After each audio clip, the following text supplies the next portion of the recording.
ಬೇರೆ ಯಾವುದೋ ವಿಡಿಯೋ ಮಾಡೋದಕ್ಕಿಂತ ನನ್ನ ಬ್ಲೌಸಿಗೆ ನಾನು ಹೇಗೆ ಆರಿ ವರ್ಕ್ ಡಿಸೈನ್ನ ಮಾಡ್ತಾಯಿದ್ದೀನಿ ಅನ್ನೋ ವಿಡಿಯೋ ಮಾಡೋಣ ಅಂತ ಈ ವಿಡಿಯೋನ ಕ್ರಿಯೇಟ್ ಮಾಡ್ತಾಯಿದ್ದೀನಿ. ಸೊ ಇದು ಫಸ್ಟ್ ಪಾರ್ಟ್ 1 ವಿಡಿಯೋ. ನಾನಿಲ್ಲಿ ನನ್ನ ಬ್ಲೌಸ್ ಮೆಷರ್ಮೆಂಟ್ನ ತೊಗೊಂಡು ಟ್ರೇಸಿಂಗ್ ಶೀಟ್ನ ಕಟ್ ಮಾಡ್ಕೋತಾ ಇದ್ದೀನಿ. ನಾನಿಲ್ಲಿ ಯೂಸ್ ಮಾಡ್ತಿರೋದು ಗೋಲ್ಡನ್ ಕಲರ್ ಟಿಶ್ಯೂ ಸ್ಯಾರಿ.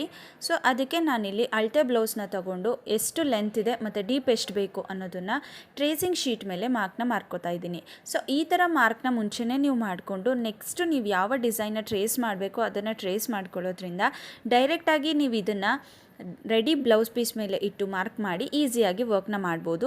ಎರಡೆರಡು ಕೆಲಸ ನಿಮಗೆ ತಪ್ಪುತ್ತೆ. ಸೊ ನಾನು ಟ್ರೇಸಿಂಗ್ ಶೀಟ್ ಮೇಲೆ ಫಸ್ಟು ಕೆಳಗಡೆ 1/2 ಇಂಚ್ ಎಕ್ಸ್ಟ್ರಾ ಮಾರ್ಕ್ ಮಾಡಿಕೊಂಡು ಅದ್ರ ಮೇಲೆ 13 ಇಂಚ್ ಬ್ಲೌಸ್ ಲೆಂತ್ನ ನಾನು ಮಾರ್ಕ್ ಮಾಡ್ತಾಯಿದ್ದೀನಿ.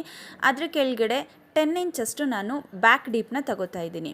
ಸೊ ನೀವು ಈ ಥರ ನಿಮಗೆ ಎಷ್ಟು ಲೆಂತ್ ಬೇಕೋ ಅಷ್ಟು ಲೆಂತ್ನ ಮಾರ್ಕ್ ಮಾಡಿಕೊಂಡು ಬ್ಲೌಸ್ ವರ್ಕ್ನ ಮಾಡ್ಬೋದು.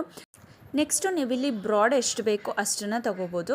ನಾನು ಮೇಲ್ಗಡೆ 3/4 ಇಂಚ್ ಕೆಳಗಡೆ 3.25 ಇಂಚ್ ತೊಗೊಂಡು ಕರ್ವ್ ಸ್ಕೇಲ್ನ ಇಟ್ಟು ಮಾರ್ಕ್ನ ಮಾಡ್ಕೋತಾ ಇದ್ದೀನಿ. ನಾನು ನಾರ್ಮಲ್ ಇಲ್ಲಿ ಯು ಶೇಪ್ ಬ್ಲೌಸ್ನೇ ಮಾರ್ಕ್ ಮಾಡ್ತಾ ಇದ್ದೀನಿ. ನಾನು ಇಲ್ಲಿ ಯಾವುದೇ ಬೇರೆ ಡಿಸೈನ್ನ ವರ್ಕ್ ಮಾಡ್ತಾ ಇಲ್ಲ. ಫಸ್ಟು ನಾನಿಲ್ಲಿ ಪೆನ್ನಲ್ಲಿ ಇದನ್ನು ಮಾರ್ಕ್ ಮಾಡಿಕೊಂಡು ಎರಡೂ ಸೈಡ್ ಈ ಥರ ಮಾರ್ಕ್ನ ಮಾಡ್ಕೋತಾ ಇದ್ದೀನಿ.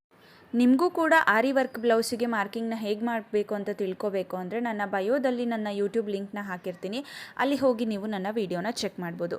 ಸೊ ನನ್ನ ನೆಕ್ಸ್ಟ್ ವೀಡಿಯೋದಲ್ಲಿ ನಾನು ಟ್ರೇಸಿಂಗ್ನ ತಿಳಿಸ್ಕೊಡ್ತೀನಿ.